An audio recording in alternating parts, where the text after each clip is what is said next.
About this temperature.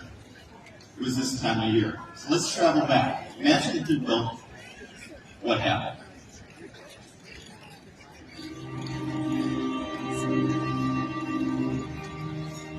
In 1876, the city of Northfield was a small, thriving community.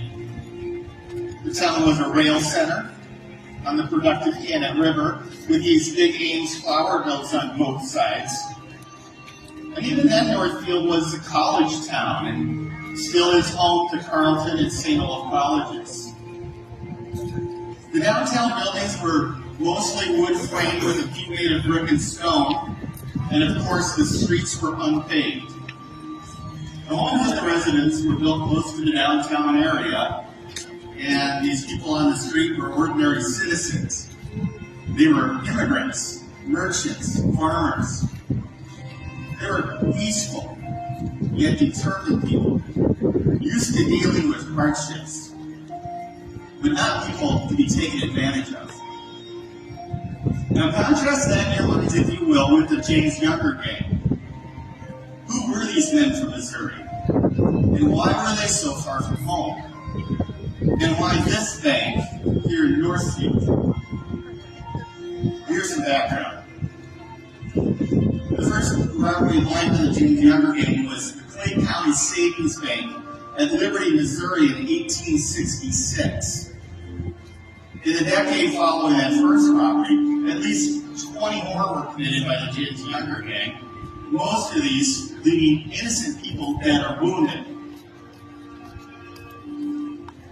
Now, on July 7, 1876, exactly 2 months to the day before the Northfield robbery, the gang held up a Missouri Pacific train at a place called Rocky Cut near Otterville, Missouri, where they made off with $18,300, an amount worth well over $500,000 today. Now, shortly after this Rocky Cut robbery, a new gang member by the name of Hobbs Carey was captured and turned state's evidence. See, the gang had intended to head for Texas, but once Carey's confession was published in the newspapers, they decided to head north, likely by rail, for Minnesota. Now, once here, they spent a week in St. Paul, followed by a week in Minneapolis, staying at the finest hotels the cities had to offer. From Minneapolis, they traveled by rail to surrounding communities looking for horses, scouting out the banks in southern Minnesota, as well as getting themselves acquainted with the lay of the land. Posing as cattle buyers and land speculators, their inquiries about the area raised little suspicion. Now, we are gathered here not to honor a band of outlaws, but rather to pay tribute to the heroism of the peace-loving citizens of this community who sprang into action to protect their neighbors as well as the economy of the city. Now, we are gathered here to especially honor a 39-year-old man named Joseph Lee Haywood, who lost his life during the robbery. Joseph was also the treasurer of Carleton College, the Congregational Church, and the Northfield Public Schools. He was filling in as the acting cashier of the only bank in town.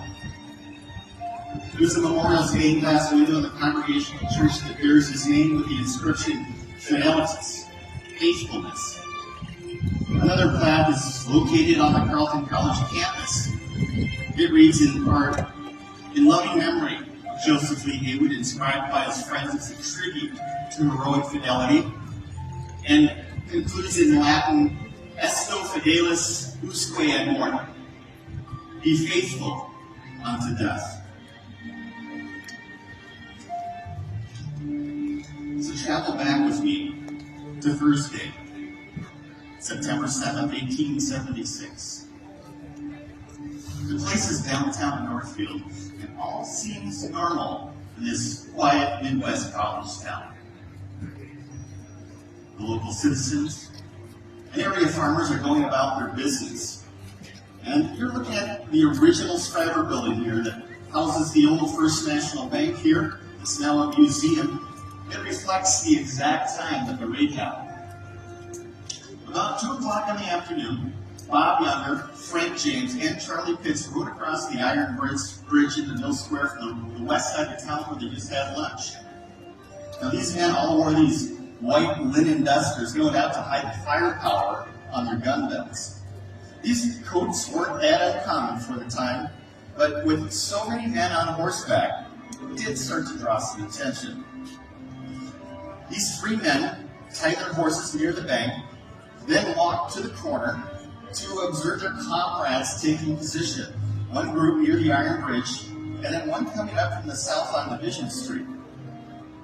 This first group would be the inside men who go inside the bank, while the second group, that included Cole Younger and Clell Miller, rode up Division from the south, while the first group of robbers walk from the corner, go to the bank, and go inside.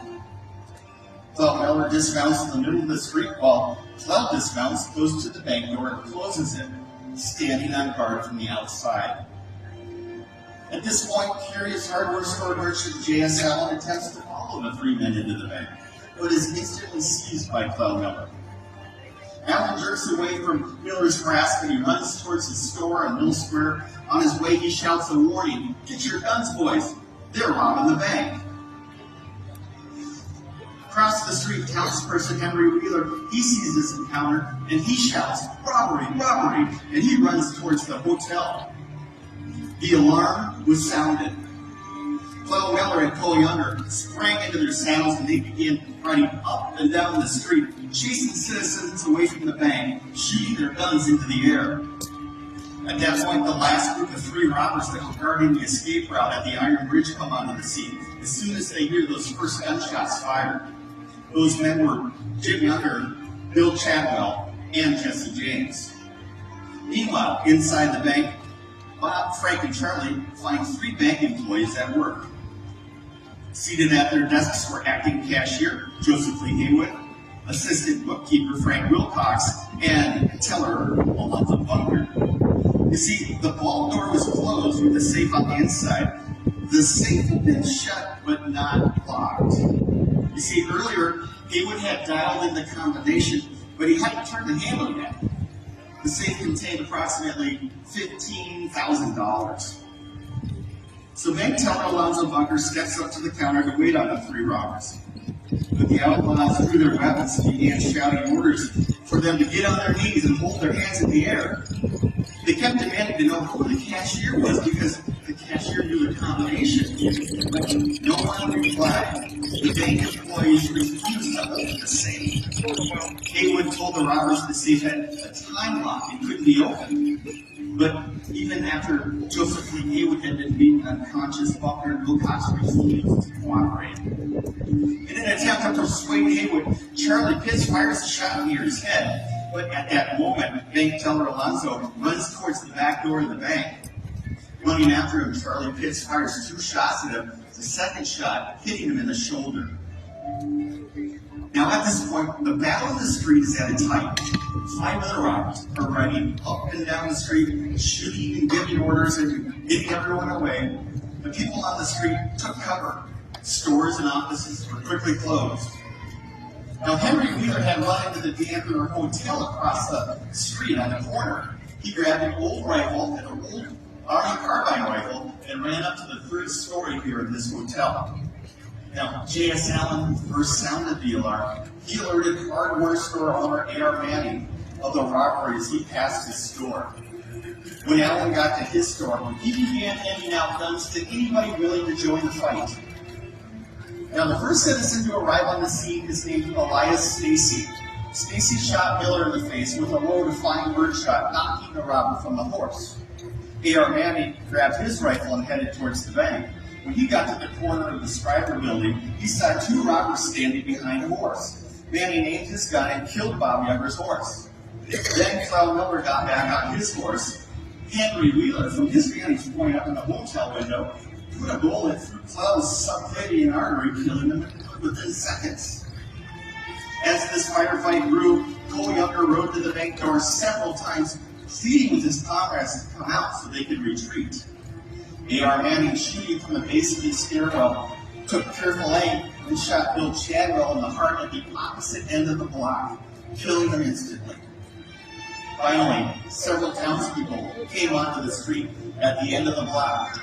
Cole Younger shoots Swedish immigrant in the head, and Nicholas Gustafson dies of this wound 4 days later. A.R. Manning, shooting from the base of this stairwell, killed Bob Younger's horse. He then wounds Cole Younger in the hip. He then kills Bill Chadwell all the way down there. Henry Wheeler, shooting up in the hotel window, misses Jim Younger with his first shot, kills Clell Miller with his second shot, and then severely wounds Jim Younger in the right elbow with his third shot. Because of this injury, Bob has to switch to his left-handed shoot, all mounting the same horse as his wounded brother Cole, while exiting to the south. The battle was over. From its beginning to close, it had lasted but 7 minutes. The funds in the bank were intact. 6 surviving robbers and 5 horses escaped town to the south, with at least 2 of them badly wounded. So Bunker had been shot in the shoulder. Gustafson had a lethal shot to the head. Lying in the streets were the bodies of Bill Chadwell and Clell Miller. In the bank lay the body of Joseph Lee Haywood, assassinated point blank by Frank James.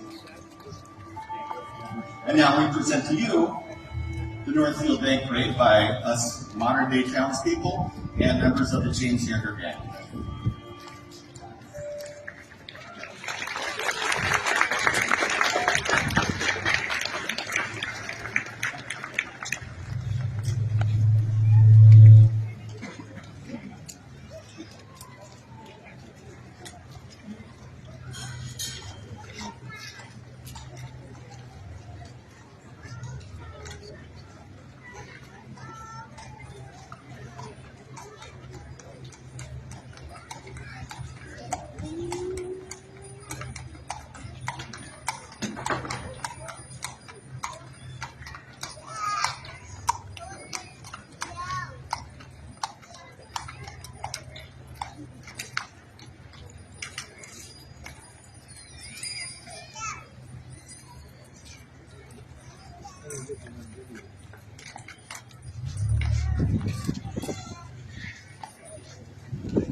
These first 3 men, Bob Younger, Frank James, Charlie Pitts, riding the best horses money could buy, clean-shaven, well-spoken, but they are about to inflict terror on those 3 men in the bank. And I'd like to remind you, we don't see that half. That robbery we don't witness. But while they're in there, they have their guns drawn in their faces. At one point, they will pull a knife, put it to the throat of Joseph Lee Haywood. They'll threaten by shooting their gun inside that bank. Everybody with their hands in the air and on their knees. There's a nasty scene in there.